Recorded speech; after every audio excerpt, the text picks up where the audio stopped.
بسم اللہ الرحمن الرحیم۔ السلام علیکم ناظرین اکرام۔ آج سے ہم حضرت ابوبکر صدیق رضی اللہ تعالیٰ عنہ کی زندگی پر سیریز بنائیں گے، اور آج ہم بات کریں گے حضرت ابوبکر صدیق رضی اللہ تعالیٰ عنہ کی محبت، والد کا قبول اسلام اور خواہش صدیق رضی اللہ تعالیٰ عنہ۔ اور ہم بات کریں گے حضرت ابوبکر صدیق رضی اللہ تعالیٰ عنہ کی ایک رات، حضرت عمر رضی اللہ تعالیٰ عنہ کی زندگی سے بہتر۔ ابتدائے اسلام میں جو شخص مسلمان ہوتا تھا وہ اپنے اسلام کو حتیٰ الوسیع مخفی رکھتا تھا۔ حضور اقدس صلی اللہ علیہ وآلہ وسلم کی طرف سے بھی اس خیال سے کہ ان کو کافروں سے اذیت نہ پہنچے اخفاء کی تلقین ہوتی تھی۔ جب مسلمانوں کی تعداد 39 تک پہنچی تو حضرت ابوبکر صدیق رضی اللہ تعالیٰ عنہ نے ایمان کے اظہار کی درخواست کی اور چاہا کہ کھلم کھلا اور اعلانیہ تبلیغ اسلام کی جائے۔ حضور اقدس صلی اللہ علیہ وآلہ وسلم نے اول انکار فرمایا، مگر حضرت ابوبکر رضی اللہ تعالیٰ عنہ کے اصرار پر قبول فرما لیا اور بیت الحرم تشریف لے آئے۔ حضرت ابوبکر رضی اللہ تعالیٰ عنہ نے خطبہ شروع کیا۔ یہ سب سے پہلا خطبہ ہے جو اسلام میں پڑھا گیا۔ خطبہ کا شروع ہونا تھا کہ چاروں طرف سے کفار و مشرکین مسلمانوں پر لپک پڑے۔ حضرت ابوبکر رضی اللہ تعالیٰ عنہ کو اس قدر مارا اور زد و کوب کیا کہ تمام چہرہ خون مبارک میں بھر گیا، ناک کان سب لہو لہان ہو گئے، پہچانے نہ جاتے تھے۔ جوتوں سے مارا، پاؤں میں روندا، جو نہ کرنا تھا وہ سب کچھ ہی کیا۔ حضرت ابوبکر رضی اللہ تعالیٰ عنہ بے ہوش ہو گئے۔ بنو تمیم یعنی حضرت ابوبکر رضی اللہ تعالیٰ عنہ کے قبیلے کے لوگوں کو خبر ہوئی تو ان کو وہاں سے اٹھا کر لائے۔ سب کو یقین ہو گیا تھا کہ حضرت ابوبکر رضی اللہ تعالیٰ عنہ اس وحشیانہ اور ظالمانہ حملے سے بچ نہ سکیں گے۔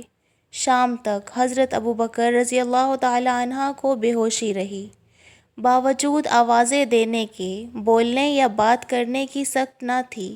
شام کو بار بار آوازیں دینے اور پکارنے پر وہ بولے تو سب سے پہلے الفاظ یہ تھے کہ حضور صلی اللہ علیہ وآلہ وسلم کا کیا حال ہے۔ خاندان کے لوگوں کی طرف سے اس پر بہت ملامت ہوئی کہ انہی کی بدولت یہ مصیبت آئی اور دن بھر موت کے منہ میں رہے، اور اب بات کی تو وہ بھی حضور صلی اللہ علیہ وآلہ وسلم کی۔ لہٰذا لوگ پاس سے اٹھ کر چلے گئے۔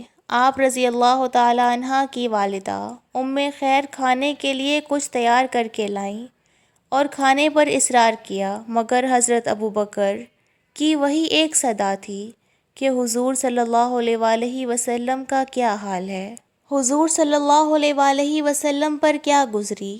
ان کی والدہ نے کہا کہ مجھے تو خبر نہیں کہ کیا حال ہے۔ آپ رضی اللہ تعالیٰ عنہ نے فرمایا، ام جمیل رضی اللہ تعالیٰ عنہ حضرت عمر رضی اللہ تعالیٰ عنہ کی بہن کے پاس جا کر دریافت کر لو کہ کیا حال ہے۔ وہ بیچاری بیٹے کی اس مظلومانہ حالت کی بے تابانہ درخواست پوری کرنے کے لیے ام جمیل رضی اللہ تعالیٰ عنہ کے پاس گئیں اور محمد صلی اللہ علیہ وآلہ وسلم کا حال دریافت کیا۔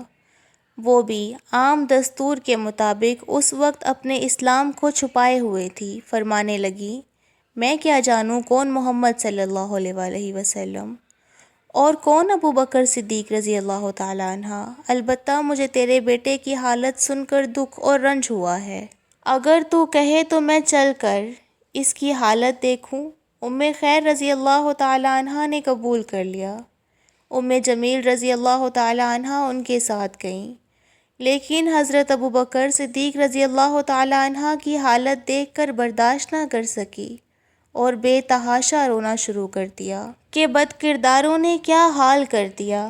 پھر کہا، اللہ تعالیٰ ان کو ان کے کیے کی سزا دے۔ حضرت ابوبکر رضی اللہ تعالیٰ عنہ نے پوچھا کہ حضور صلی اللہ علیہ وآلہ وسلم کا کیا حال ہے۔ ام جمیل نے حضرت ابوبکر کی والدہ ام خیر کی طرف اشارہ کر کے فرمایا کہ وہ سن رہی ہیں۔ آپ رضی اللہ تعالیٰ عنہ نے فرمایا کہ ان سے خوف نہ کرو۔ ام جمیل رضی اللہ تعالیٰ عنہ نے خیریت سنائی اور عرض کیا کہ بالکل صحیح سالم ہے۔ آپ رضی اللہ تعالی عنہ نے پوچھا کہ اس وقت کہاں ہیں؟ انہوں نے عرض کیا کہ ارقم کے گھر تشریف رکھتے ہیں۔ آپ رضی اللہ تعالی عنہ نے فرمایا، اے میری ماں، مجھ کو اللہ عز و جل کی قسم ہے، اس وقت تک کچھ نہ کھاؤں گا نہ پیوں گا جب تک حضور صلی اللہ علیہ وآلہ وسلم کی زیارت نہ کر لوں۔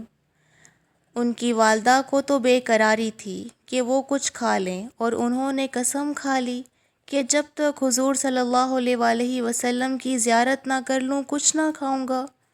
اور وہ حیران بھی ہوئی کہ انہیں اپنے دوست سے کتنا پیار ہے۔ اس لیے والدہ نے اس کا انتظار کیا کہ لوگوں کی آمد و رفت بند ہو جائے، مبادا کوئی دیکھ لے اور کچھ اذیت پہنچائے۔ جب رات کا بہت سا حصہ گزر گیا تو حضرت ابوبکر کو اپنے کندھوں کا سہارا دے کر حضور صلی اللہ علیہ وآلہ وسلم کی خدمت میں ارقم کے گھر پہنچی۔ حضرت ابوبکر حضور صلی اللہ علیہ وآلہ وسلم سے لپٹ گئے، حضور بھی لپٹ کر روئے، اور مسلمان بھی رونے لگے کہ حضرت ابوبکر رضی اللہ تعالی عنہ کی حالت دیکھی نہ جاتی تھی۔ اس کے بعد حضرت ابوبکر نے درخواست کی، یا رسول اللہ، یہ میری والدہ ہیں، آپ ان کے لیے ہدایت کی دعا فرما دیں اور ان کو اسلام کی تبلیغ بھی فرما دیں۔ حضور اقدس صلی اللہ علیہ وآلہ وسلم نے ان کو اسلام کی ترغیب دی اور وہ بھی اسی وقت مسلمان ہو گئیں۔ حضرت ابوبکر اپنی ہر خواہش، تمنا، راحت و آرام اور خوشی پر حضور کی ذات پاک کو ترجیح دیا کرتے تھے۔ چنانچہ جب آپ کے والد محترم حضرت ابو قحافہ رضی اللہ تعالی عنہ اسلام لائے تو ان کے لیے اسلام لانے کی خوشی رسالت آپ صلی اللہ علیہ وآلہ وسلم کے چہرے مبارک سے عیاں تھی، لیکن قربان جائیں سیدنا صدیق اکبر رضی اللہ تعالی عنہ کی محبت پر۔ آپ اپنے آقا کی خدمت میں حاضر ہوئے اور یوں عرض کیا، یا رسول اللہ، قسم ہے اس ذات کی جس نے آپ کو دین حق کے ساتھ مبعوث فرمایا ہے، کہ میرے باپ کے اسلام لانے کی نسبت آپ کے چچا ابو طالب کا اسلام لانا میری آنکھوں کو زیادہ ٹھنڈا کرنے والا تھا۔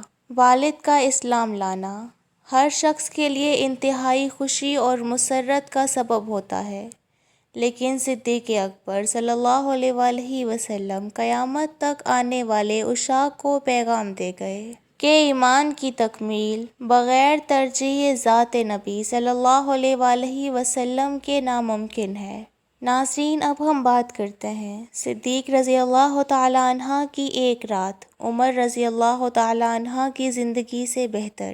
حضرت عمر فاروق رضی اللہ تعالی عنہ کے دور خلافت میں کچھ لوگوں نے حضرت ابوبکر صدیق رضی اللہ تعالی عنہ اور حضرت عمر رضی اللہ تعالی عنہ کا اس طرح تذکرہ کیا جس سے لگتا تھا کہ حضرت عمر کو حضرت ابوبکر پر فضیلت دے رہے ہیں۔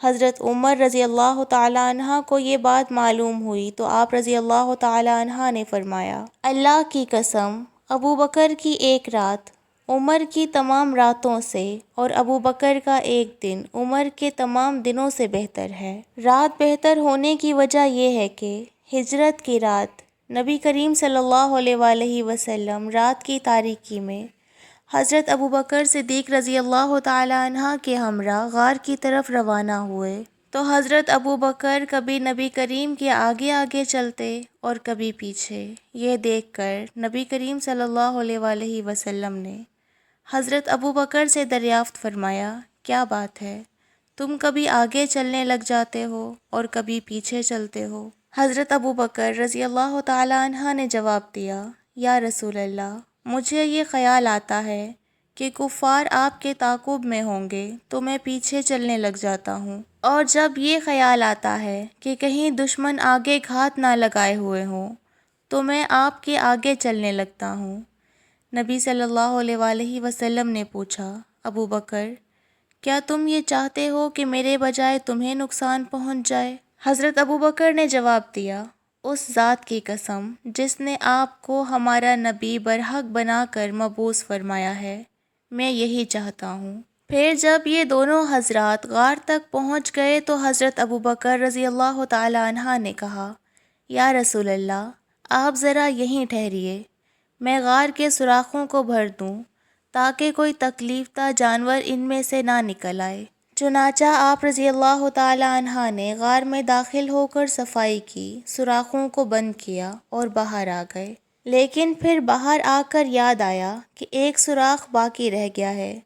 چنانچہ نبی کریم صلی اللہ علیہ وآلہ وسلم سے دوبارہ عرض کیا کہ یا رسول اللہ، آپ ابھی ٹھہریں، ایک سوراخ باقی رہ گیا ہے، اس کو بھی جا کر بھر دوں۔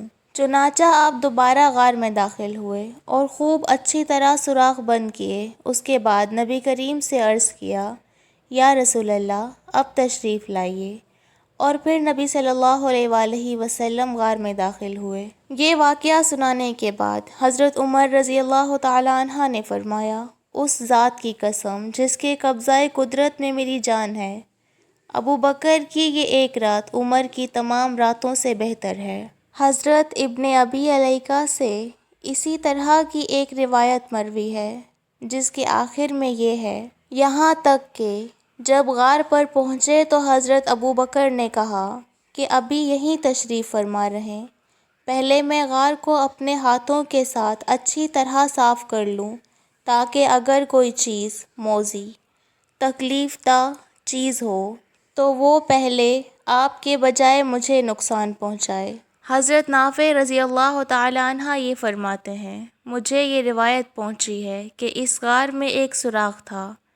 حضرت ابوبکر نے اس سوراخ کو اس خوف سے اپنی ایڑی سے بند کیے رکھا کہ کہیں اس سے کوئی موذی چیز نکل کر نبی کریم صلی اللہ علیہ وآلہ وسلم کو ایذا نہ پہنچا دے۔ جب محبت میں سچائی اور خلوص ہوتا ہے تو محبوب کو تکلیف پہنچنے کے احتمال کا بھی سدباب کیا جاتا ہے۔ حضرت سیدنا صدیق اکبر رضی اللہ تعالی عنہ کی یہ فکر اور آپ صلی اللہ علیہ وآلہ وسلم کی حفاظت اور راحت کا اس قدر اہتمام اسی سچی اور پرخلوص محبت کی علامت ہے۔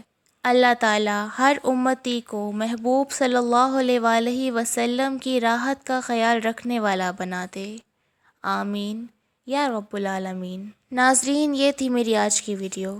انشاءاللہ اسی سیریز کو آگے کنٹینیو کریں گے۔ تب تک اپنا بہت خیال رکھیے۔ اللہ نگہبان۔